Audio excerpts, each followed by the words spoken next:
कोशिश करने वालों की कभी हार नहीं होती है। पंख होने से कुछ नहीं होता, हौसलों से उडान होती है। हा मोटिवेशनल कोट प्रत्यक्षात जगलीये ती घाटकोपरची सोनल शिंदे। जन्मापासूनच दोन्ही हात नाहीत, लहानपणीच वडिलांचं निधन झालं आणि घरी 18 विश्व दारिद्र्य।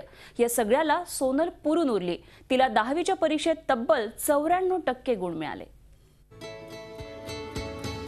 घाटकोपरच्या आझादनगर मधल्या झोपडपट्टीत राहणारी ही सोनल शिंदे जन्मतःच दोन्ही हातांनी अपंग।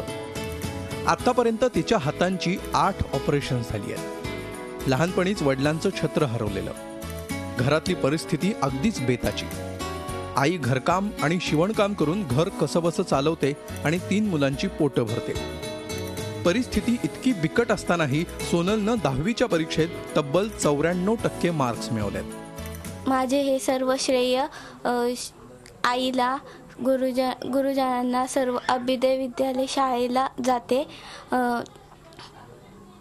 अभ्यासात आलेल्या सर्व अडचणींना मी माझ्या हाताने मात करून पुढे सर्व शिकले।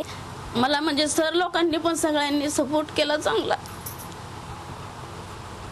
त्याच्यामुळे आज माझे मुलं सगळेच अभ्युदय शाळेतून शिकून सगळे पुढे गेलेले आहेत आणि ही लहान मुलगी आहे सगळ्यात। आता तिची इच्छा आहे, ती काय जो बनेन ती मी जेवढं कष्ट लागेल तेवढं मी कष्ट करेन, पण तिच्यासाठी सगळं हे करेन।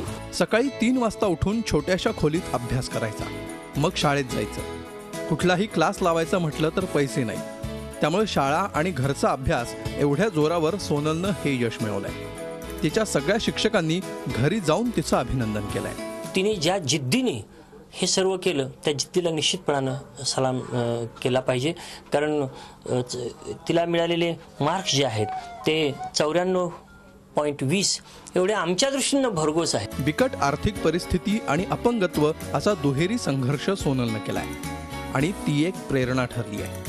आता पुढेही भरपूर शिकण्याची तिची इच्छा आहे। गरज आहे ती तिची स्वप्न पूर्ण करण्यासाठी मदतीच्या काही हातांची। प्रशांत अंकुशराव, झी मीडिया, मुंबई।